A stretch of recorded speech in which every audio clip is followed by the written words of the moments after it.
Yo, what up? We are in the stew with my main man, Mike King Lee. Thank you so much for joining us. How are you doing today, sir? I am doing fantastic. Thank you for having me. I'm very Dude, excited about this. I'm very excited. I am, you're somebody that in the industry I've always respected. Well, first and foremost, I've always had Thank you. fun. I've always had fun, and the longer I've gotten to know you, of course, the closer we've become, and the more I've gotten to see what you've done in the industry, the higher my respect gets for you. And I man, appreciate that. I'm so excited to have you. And I want to give a quick intro for you, but I know that there's tons of stuff that you're about, that you do, that I'm not aware of. So I want you to let everybody know. But right now we got Mike King Lee. We got world renowned coach and choreographer, summit champion coach, NCAA champion coach, world champion coach. And everything in between, who's coached at various levels, and we'll get into all that later. Also, world-renowned choreographer, summit champion choreographer, NCAA champion choreographer, world champion choreographer, world traveler. Actually, the first time we met, I believe, was on a choreography job in Atlanta. I Yeah, think that was the it first time that was. we had met. So, if there's any hats that you're wearing, anything that I missed that I'm not aware of, and we'll get into like how you got your start and all that. But is there Okay. anything you got currently going on that I didn't mention? I am currently in school to be a barber. So, trying to pick up some different trades right now just to kind of keep myself busy when I'm not in the gym. But other than that, it's the same old choreography, coaching, doing my thing in that industry. But yeah, barbering is something new for me right now that I'm trying to master as well. Okay, dope. And you said you're in school for that right now? I am. I Okay, when am. does that wrap up? Well, I should be done with barber school in about May, and then I take my state board test for California immediately after that, and then I get my license, and then I'll be a certified barber. That's dope. Okay, so in May you can line me up. Exactly. I can light you up right now. Okay, well shoot, let's go. I'm real All right, nice. I'm real nice with the all right, clippers. all right. That's dope. All right, man.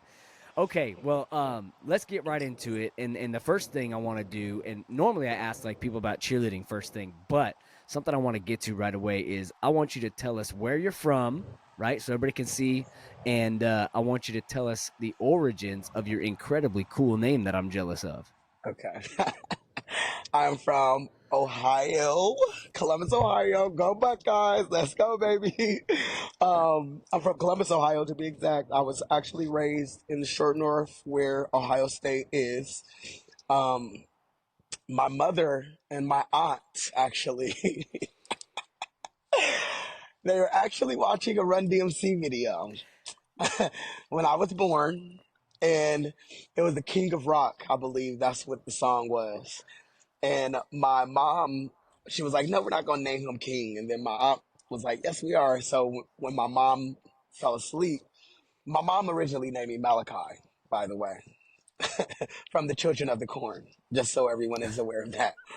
And then my aunt, she scratched out the Malachi and she put my King because apparently there was a lot of male names starting with the M in the 90s. And that's how my mom and my aunt was with that. They were very trendy, I guess you could say, and it stuck. And I'm now my king.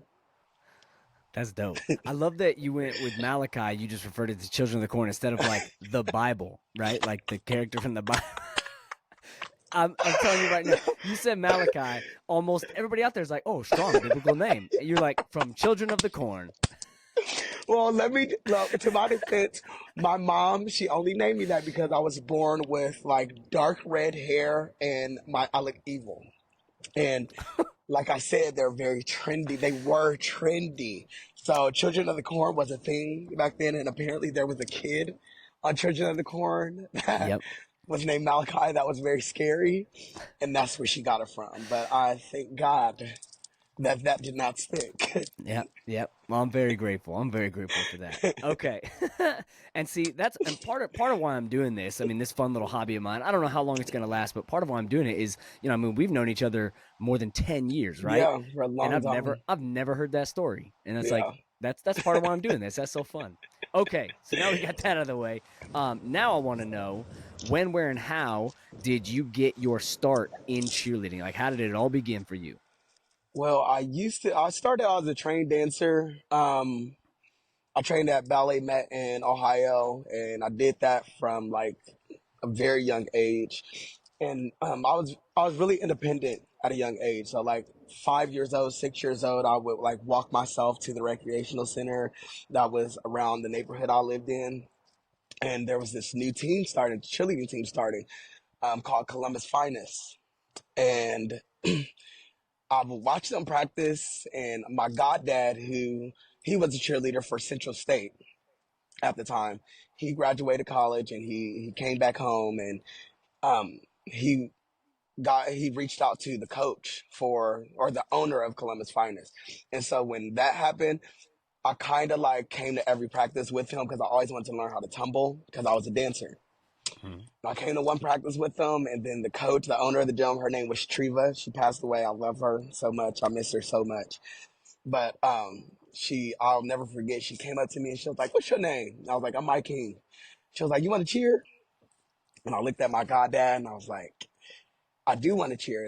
And like he like started like that spark of me wanting to cheer. And I cheered with Columbus Finest for a number of years. And my brother, who was also my coach, he coached at another program, which was called Midwest Magic. And I left Columbus Finest because Columbus Finest, they shut down after some time. And so I left there and I went to Midwest Magic to go cheer at the gym that my brother coached at. And Melinda Fagallo, who is the owner of Midwest Magic, I fell in love with her instantly. Like she literally treated me like I was her son. And I don't know, the rest is history. And after that, I kept getting better. They didn't have a world's team at Midwest Magic, so I was on a level two team with a double. And I ended up going to Step One in Columbus, Ohio, and that was my first world's experience. And from there, it was like, wait, I can leave Ohio and cheer and go to these different places and have these different opportunities. So I graduated high school, and as soon as I graduated, I left on the first thing smoking to California, and the rest is history. That's dope, man. Well, I'm sure glad you moved out this way, baby. I'm sure Yeah, glad I you am did. too. This is probably one of the best decisions I've ever made. Like even sitting in my backyard right now and like looking at the palm trees and like the weather, the people, it's so rewarding to feel this now and at my age after the 10 years, 11 years that I've been here. Like it's still rewarding every day. Like it never gets old. So That's very awesome. grateful for it. And you're definitely not going to be rocking shorts in the backyard in February in Ohio. In Ohio, Well, never, never. that's dope. Okay, cool. So now we've talked about how you got started, and so let's bring us up to speed. What teams are you working with? What teams are you coaching right now? So I have four teams this season. I have Lady Bullets, I have Sparkle, I have J3 and White Gold. Um, for the premier teams of San Marcos right now. So Yeah, I'm excited for that. I've never coached a non-tumbling team and I've never coached a small senior team. So it's pretty new to me. Like having only women on the team it's like night and day difference for me because I'm used to having a lower level with boys on it or Cali co-ed, as y'all know. So, um, but it's rewarding at the same time because now it's teaching me a different style of coaching. You know, like when you're coaching grown women to teenage girls, you have to be a certain kind of coach to be able to deal with the emotions, the breakups, the proms, all of that stuff. You have to have a different kind of emotion to be able to work with that. And I'm learning that this season, and I'm having fun though. I'm having a lot of fun with them.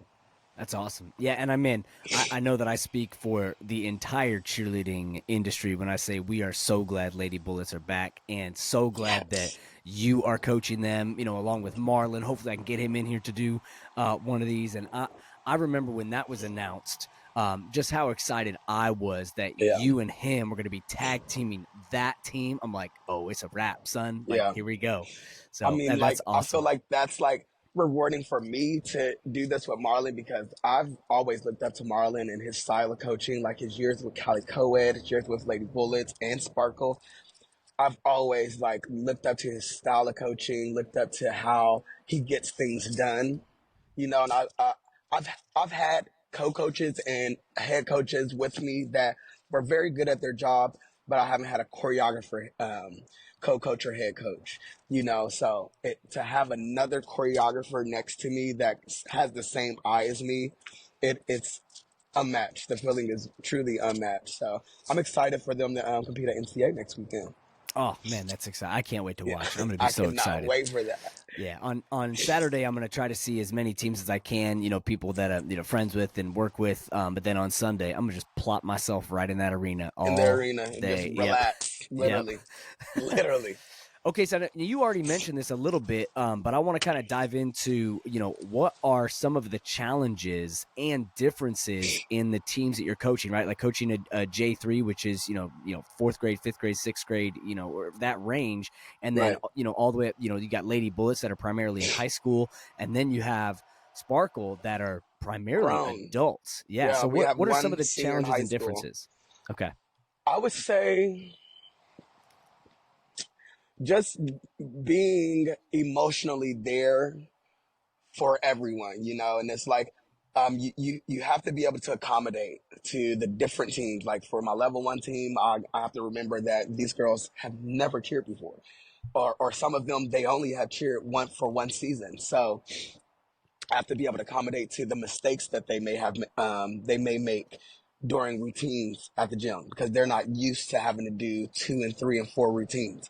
And then for J3, it's more so of the age gap that we have on that team because we have some 9 year olds, then we have 16-year olds, So I have to be able to deal with the high schoolers' emotions and then the elementary school kids not annoying the teenagers. I have to be able to balance that out and as well be like not be on one side, as far as like being on the teenager side and not understanding the little kid side, Lady Bullets, honestly, same thing. It's a big age gap. We have some seniors in high school. We have some freshmen in high school. We have some eighth graders, uh, um, and they're all girls, and they all work a certain way. Like yelling isn't the only way, or isn't even a way to get them to do what they want to do or need to do. It is more so of like patiently waiting for them,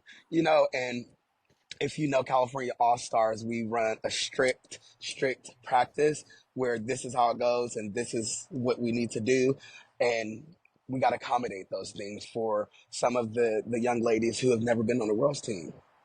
Now, Sparkle, those are grown women with kids, married, in the Navy, in the art, like so many different things that are going on with Sparkle, but we understand each other.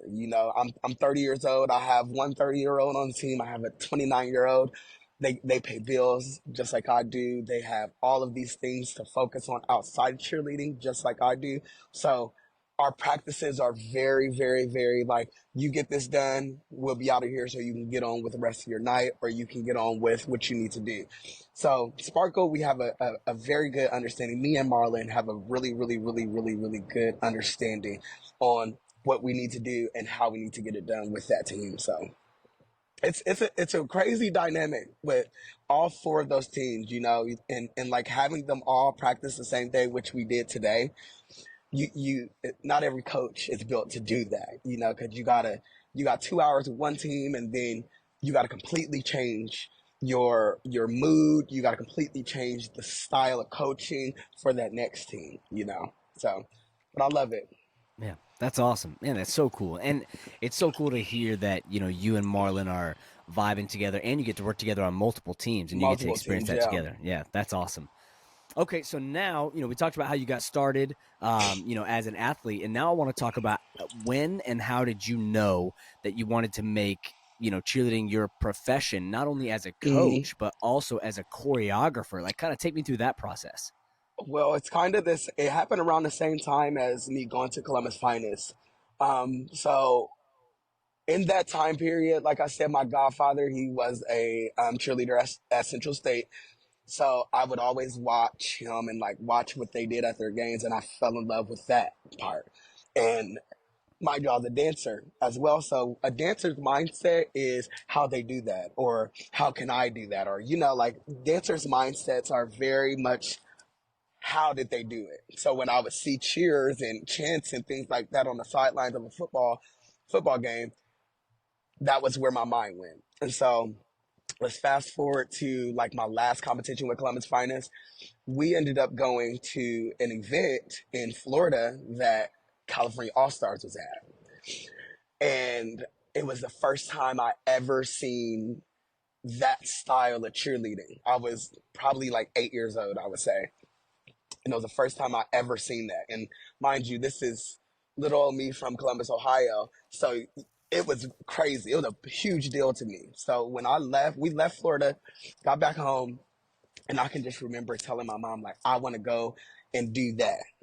Like I'll never forget. I was like, I want to go and do that. Like I want to coach. I want to make up stuff like that. Because at the time, I wasn't thinking choreography. I was like, I want to make up things like that.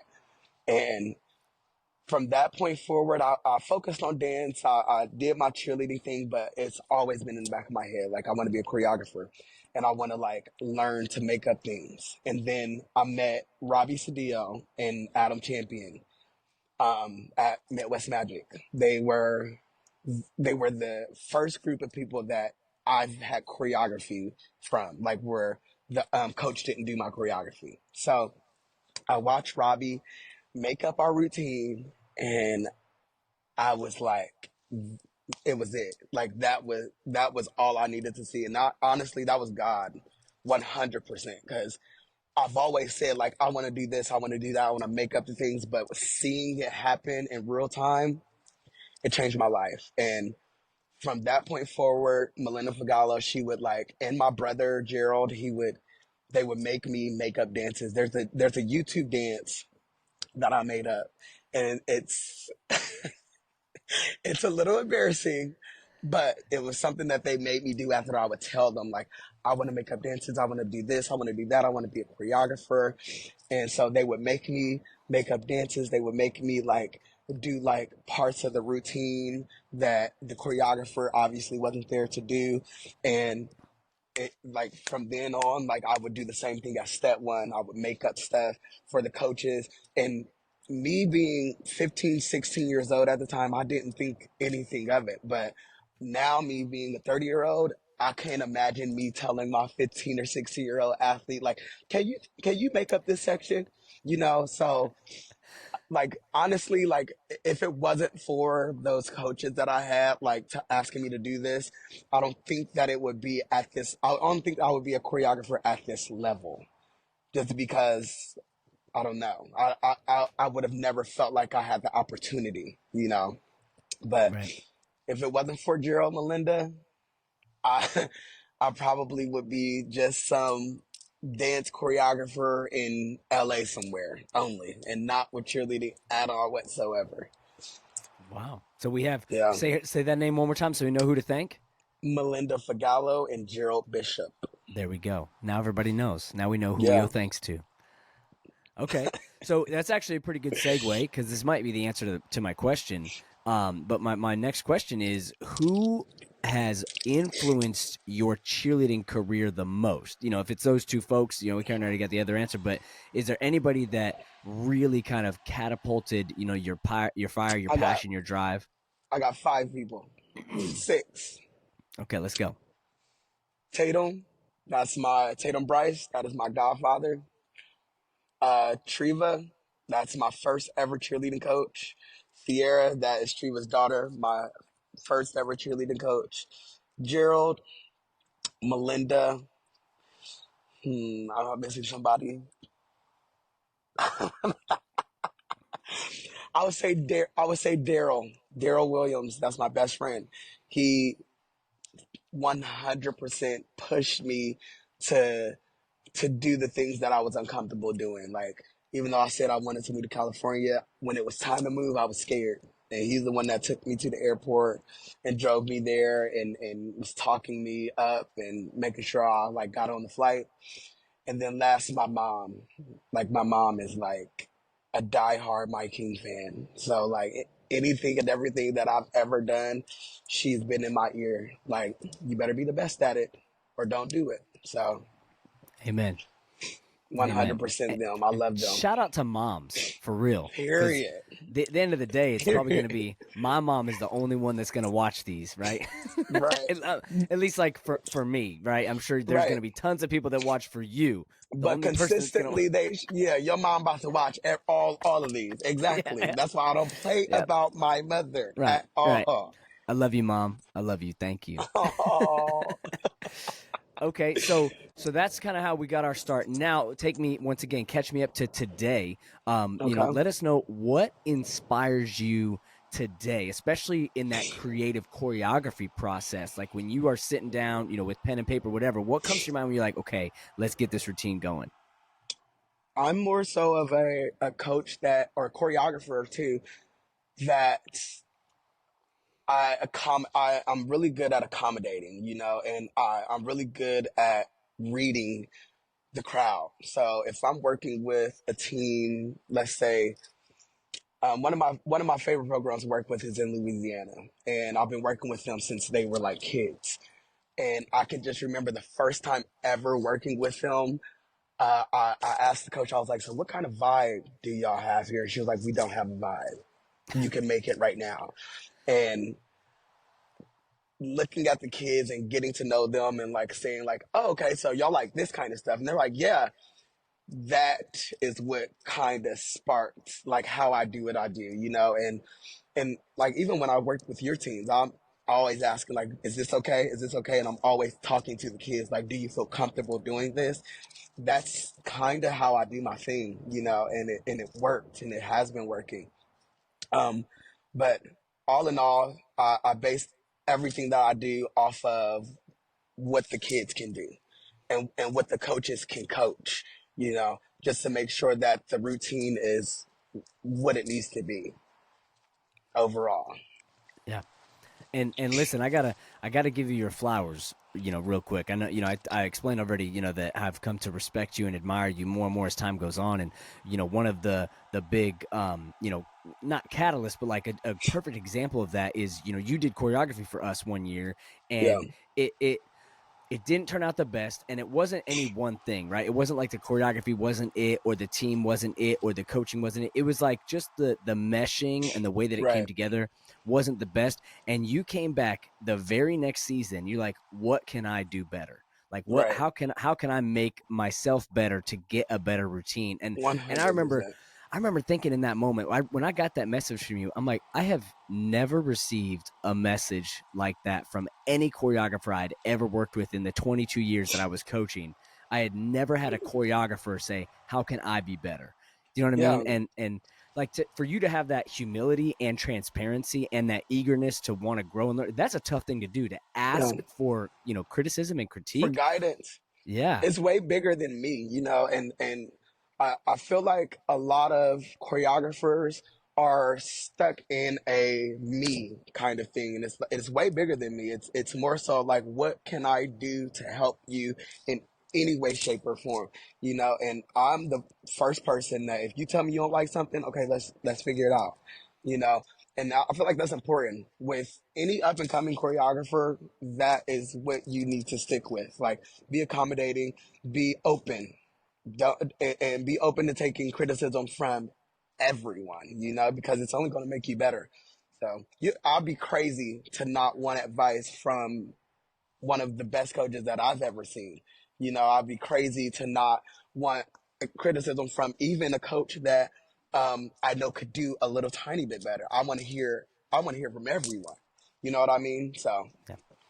Yeah, that's again, just to give you your flowers, man. That was I a appreciate that. moment, dude. It was it like of course, like I said, I've always loved you. I've always respected you. But that moment, I was like, this is a different breed. Like this is a different level of professionalism, of humility, and it was just, it was a really cool thing. And man, I know we're I gonna we're really gonna say our appreciate that. goodbyes. Yeah, man, I know we're gonna say our goodbyes, but man, and I know I'm also not that much older than you, so this might sound weird, but I'm so proud of you. I really, really am. And Thank I you. think I told you that at Worlds 2022. I grabbed Uh you real huh. tight. I was like, I may have said some adult words peppered in there, but I told you I'm so proud of you. I'm so proud of you. No, but I want to say, like, throughout the years of us knowing each other, like you said, we've known each other for over a decade, and there's not been a moment where you have not been there for me. Like, and I thank you so much because, believe it or not, those words of encouragement, like I hear them and I take it with me. I'll take everything that you say with me. And when I'm coaching the following season or when I'm coaching for the rest of the season, that's in the back of my head. Like I'm doing exactly what I need to do, you know? And I really appreciate you for that because you are Man, so genuine every time we are together, every time. I appreciate that. Sometimes that gets me in trouble though. Sometimes I'm a little too genuine. I mean, you said it, I didn't. But that's all right. But listen, It's the and that's Aries in you. okay. And I think that's one of the things that I feel like is I don't want to say lacking, but it's something that I know I appreciate it when I see it. Is someone that's just real. You know what I'm Real. saying? And Yes. you may not like everything, you may not agree with everything, but you're getting their honest to goodness truth. Like you're Hear getting it. who they are. Listen to Yeah, it. Yep. yeah. All right, all right. Well, enough of patting each other on the back. As much as I Uh appreciate it, we could do that all day. And actually, I'm about to pat you on the back a little bit more for my next question. But you've accomplished so many things, and I know you already said you're 30 years old, and there's a lot of coaches that are that made it through a 45 year coaching career and haven't done any of the things that you've done. You've, like I said, world champion, national champion at NCAA multiple times, national champion at the summit multiple times, and I can't even count some of the other championships. If we talk about American Grand, we talk about Spirit Sports, we talk about USA All Star Nationals, and everything in between. But you've accomplished so much, and so now, how do you stay motivated? Now, how do you stay hungry to continue to strive to do more? And are there any kind of new goals or benchmarks that you're striving for right now? I just whenever I accomplish something like that, like USA National or even a NCAA title, my mom put this in my head that after I win, forget about it. And as as crazy as that sounds, it's motivated me to elevate every season or even to the next event. Forget about it. Let your kids marinate in that win, but forget about it as a coach, because you still got a job to do. Um, but for now, my head is trying to get a back to back win for Worlds, try to get a back to back win for NCA. You know, I am really trying to my best to finish the season with undefeated teams, and I'm doing a good job so far.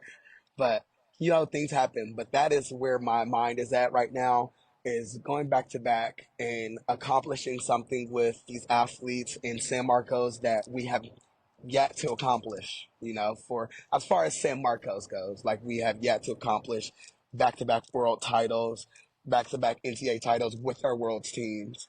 And that's what that's where my mind is at right now, because I want my athletes to leave and go to college and know that they can do anything under the sun, you know. Yeah. Yeah, and man, that's brilliant. And so that takes me to another question. I'm going to skip ahead a little bit, but I was going to ask, how do especially you mentioned accommodating, right? Accommodating your athletes, accommodating the routines. How do you approach either an individual, or a stunt group, or a pyramid, or an Mm-hmm. entire team if there's a really big obstacle, right? Like if it's an individual, let's say it's a tumbling pass, they're just having trouble landing, or if it's a stunt group, they're just having one element, they're having a hard time, right? You get what I'm Right, saying. But right. how do you get what tools do you use to help kind of push somebody through that threshold and past that barrier? I'm more of a one-on-one kind of coach. Like if it is like a tumble pass or if it is one of my groups are dropping at a practice, I am very, very detailed. So when I see, for example, a group messing up, I'm looking at the video, whose fault was it first? So I'm looking at that. Then if I see if it's a certain person's fault or if a certain person is not having the best day, I kind of have a conversation with them because it's not so much a talent. It's more so of a mindset. It's like, where are you at today right now? Like what do you have going on? Now in the summers, that's when I'm drilling. Like okay, you drop in, we're about to do this 10 times. But when we get ready for NCA, we get ready for worlds and things like that, it's not a technical problem. It is 100% mental and 100% they're not 100% there, and so I try my best to have those conversations with these athletes and try to see like where their head is at and how they're feeling. But I do that even before the mistakes happen. I don't know how I can sense it, but before practices start, if I see one of my athletes walk in and their spirit is not there, I'll pick them up immediately. Because that's where it starts. If you don't want to be there and here, then the technical stuff, the stuff that you're actually getting judged on, that's not going to be good. Mm. So it's worked for the years that I've been coaching. It's been working. So I've stuck by that. That's the only thing that I really do. But like I said, when we're in the summers, we're drilling. You drop a step, we're drilling until the break of dawn. We are drilling. So Yes, sir. Yes, sir. All right, all right. So, checking out, things that you do to help break through a barrier. And now I'm going to kind of go back to what my original follow up question was. When you are creating, and let's take J3 for example, right? Because I know in the time that you've had J3, they've been medium, they've been small. You've kind of done everything in between. You've had boys, you've had, you've gone all all girl. girl, yeah. And do you have in your mind, like before the season starts, do you have a vision for that team, or do you wait until you kind of get to know the team a little bit before you figure out the stunt skills, all that stuff that you're going to put in the routine? I I try my best to not make things up before I see them.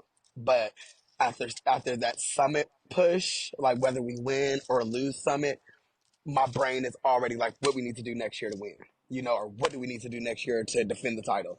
So lead after summit, I'm making up stuff in my head. I'm like, okay, we can do this, we can do that, and then once tryouts happen and I see the team, it completely goes away. Like completely goes away. As far as like skill set, everybody has the same skill set that they have to do, because we're judged on these things. I teach that like people they're gonna know how to do a full up, they're gonna know how to do a switch up, they're gonna know how to do TikToks, all that fun stuff. But as far as like the difficulty, am I going to push difficulty or am I going to push creativity? That's all 100% up to the roster I have. And I've been lucky since 2019 with this team to have a strong roster every season to where I can like kind of just throw things at them and they get it. So once again, I try not to make it up before I see them, but it's so hard leaving Summit and like leaving Summit happy or even leaving Summit sad. It's so hard for me to not try to get ahead of the game. Got you. Right on. Yeah, I mean, I kind of resonate with that a little bit. I usually have ideas. Well, I should say I used to have ideas, right? Like Oh, we after miss summit, and you. I miss you guys too. But listen, here's the thing. Number one, I'm getting to do fun little things like this, with my free time, which is just Right, giving me an opportunity to connect with people, right, in a new way. Like I said, I mean, I've known you for over 10 years and you've already dropped knowledge on me I've never heard before, and yeah, that's some of the fun things I'm getting to do now. And plus I get to spend more time with my kids. That was really the right, whole point. one hundred But percent. just taking it back to what you were saying, I know that feeling of after Worlds, after Summit, you kind of have all these, grand ideas, right? You saw what worked with your team, you saw what worked with the other championship teams in all Right, kinds of levels and divisions, and you want to right, kind of make an amalgamation of that for yourself and your teams. But then you get tryouts, you get your roster, and like 80% of that is just out the window, you right. know? Yeah. So Literally, I totally get that feeling. literally. Yeah. I understand that 100%. Okay, I had a question for you, and I kind of oh, now remember, this was one that I had to like go back like 3 questions. Uh So huh. we're doing this interview about a week before NCA, but this is going to come out a few weeks after NCA. So now that you know Okay. that this is not getting leaked, are there any cool surprises that we can expect for Lady Bullets? Anything that you're like, ooh, I can't wait to do this for NCA. People are gonna lose their minds. Is there anything? What should I mean, I know? there's some stunt upgrades that you know me, like you know me personally, so you know when I see a team in my division getting grand champions at any competition or scoring a certain score, I'm changing my routine immediately. So there is going to be fun stuff in our routine that y'all have not seen yet. Right, We definitely upgraded the stunts. We changed our pyramid completely. let's go. So, yeah, me and Ray and Marlon are like, I never in a million years would have imagined that I would get the chance to work with Ray Jasper and Marlon at the same time. And it is magical. I don't have words for like what we did, what we have done with the team. But what I will say is NCA is going to be very fun for those young ladies, and a lot of them are going to experience something that they've never experienced before, and I cannot wait to see it happen. That's dope, man. I'm excited. I mean, I Yeah, first of all, I definitely want to touch on the fact that that Callie has got Ray Jasper working with them. I want to talk about right. that. I want to put a bookmark right there because that's a big Yeah. deal. Um, but I also, part of the motivation for that question, if we can expect anything new, is I remember, keeping a close eye during American Grand, and on Saturday, Lady Bullets was in first place for grand Mm-hmm. champions of the entire competition and that paid bid. And then on Sunday, with a harder hit, it did Drop, not. It did dropped, it not. dropped. Yeah. So, it left. I was doing this a little bit. I was scratching the Well, you noggin, know but me. You know me. I'm very humbly hungry when it comes yeah, to that stuff because Nikki's my friend. I love what she has going on. So I'm always going to be proud of her. I love what Max have going on there because they are absolutely incredible. But at the same time, I got a job to do.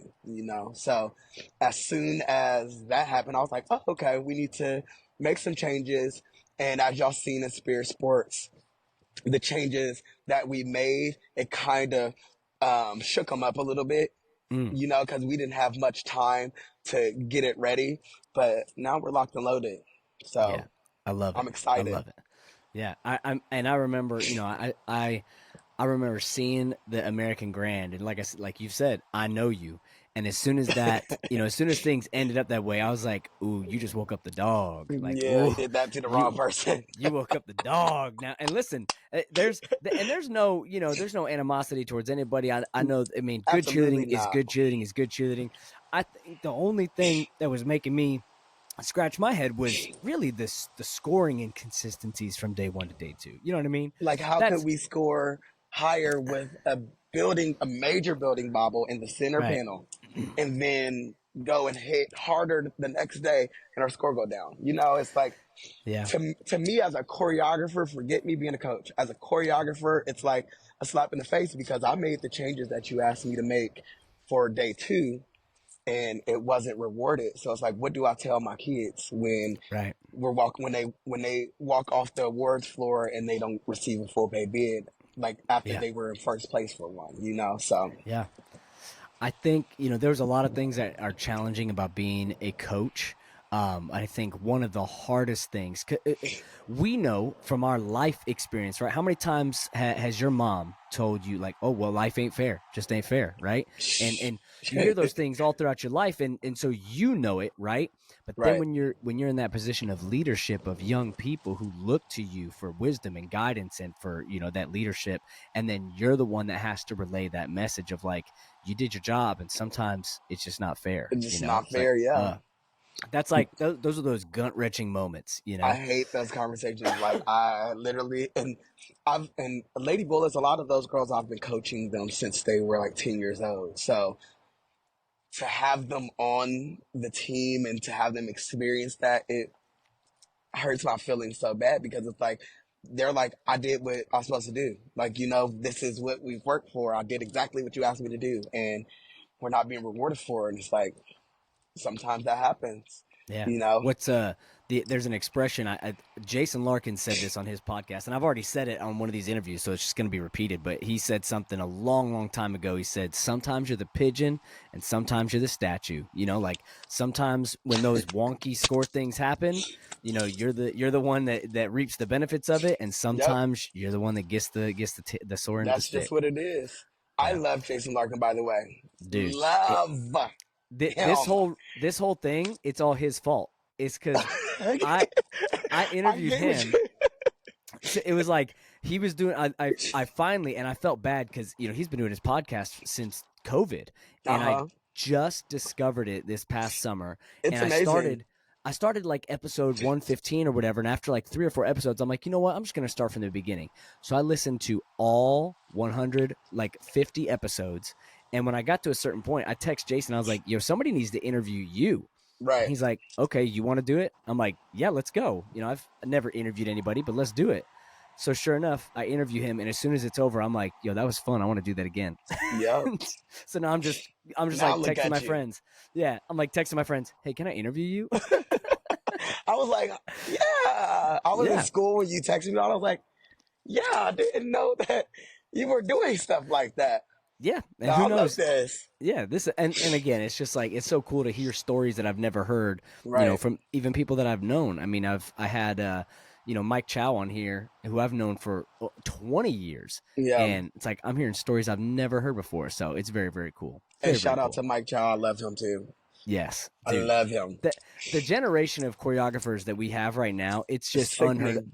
because it's like Sickening. you still got like the goats, right? You got the Eric Yeah. Littles, you got the Ray Jaspers, and we're still gonna go back and talk about him, right?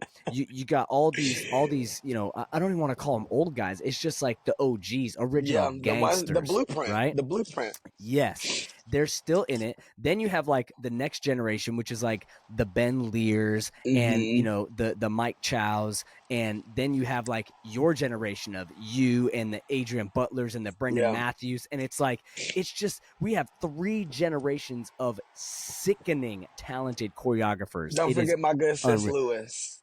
Yeah. Oh my Lewis. gosh. Okay, now listen. I've never met Lewis.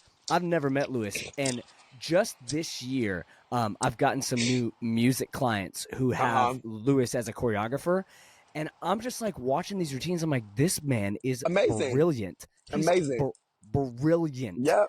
Like the way his visuals are, it's so aesthetically pleasing. It But makes sense. He cares about what he does, yeah, I need and to it's meet this very guy. clear. I need to meet Lewis. So Lewis, if Yeah. you see this, hear this, I gotta meet you, dog, and I gotta get you on here. I Yeah, want to for get to know sure. Lewis.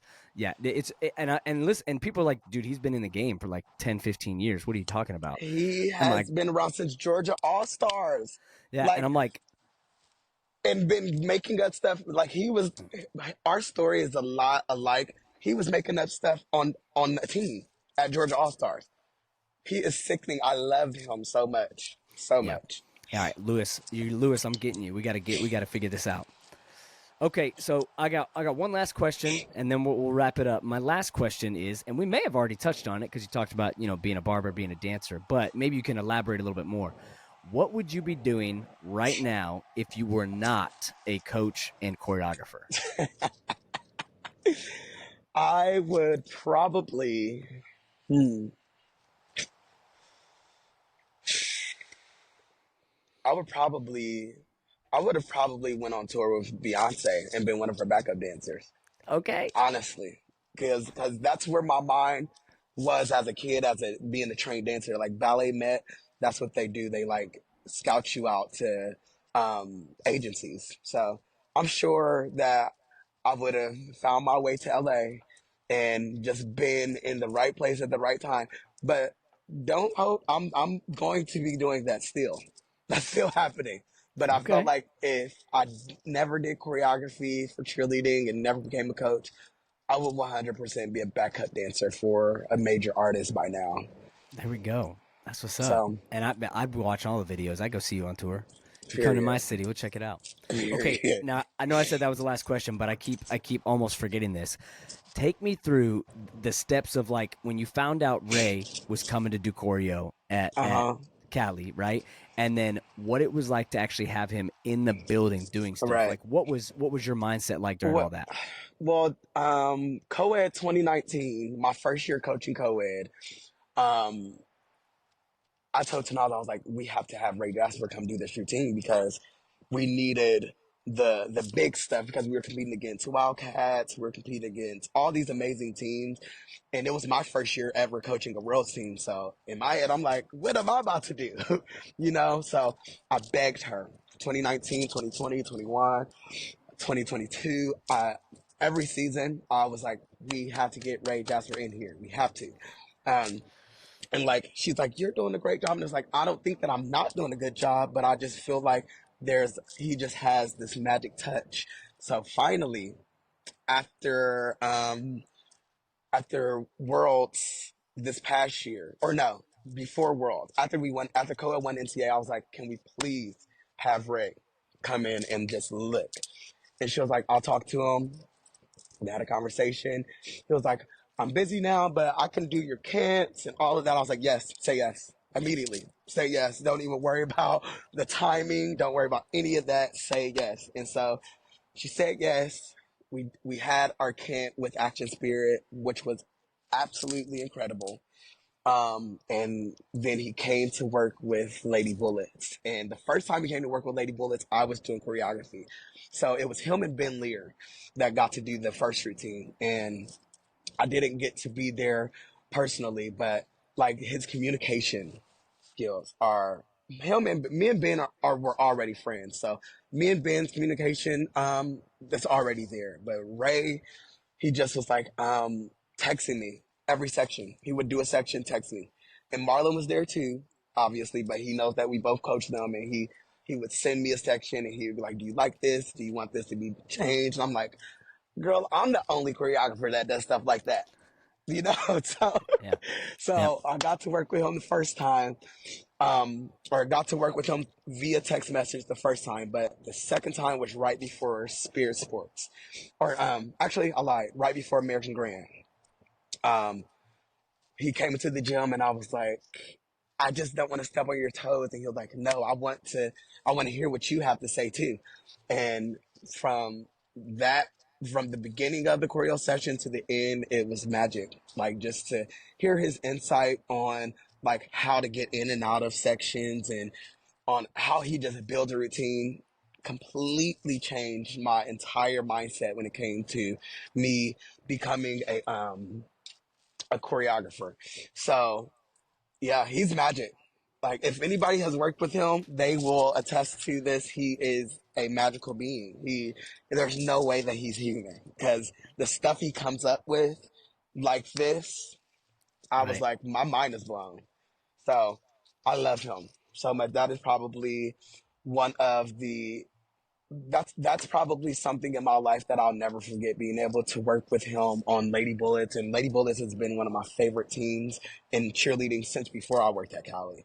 So to be able to work with one of my favorite choreographers, with one of my favorite teams, it was so rewarding to that feeling. And then them going to American Grand and doing as good as they did after getting in Yeah. the routine was amazing. That's awesome. Oh, I love it, man. And I love Ray. Shout out to Ray. Yeah, Might shout get out to Ray. I need to get Ray on here too. Yeah, you do for real. All right, so we're all done with the questions. The last thing I want to do is I just want to open up the floor to you, sir. If there's anything that's been on your mind, anything that you want to say to your athletes or to mentors that you've had, anything that you want to get out there, a public service announcement to all of Okay. cheerleading and all of cheerleaders anywhere. If there's anything, I don't want to call this a platform, but if you want to say something to my mom who's watching this, Uh or anybody huh. else, or anybody else, the floor is yours, sir. I first want to thank all of the mentors that I had growing up, and even the mentors that I have as an adult now. Y'all are molding me and have molded me to be a superhuman, and it's all due to y'all. So I do want to thank them for that.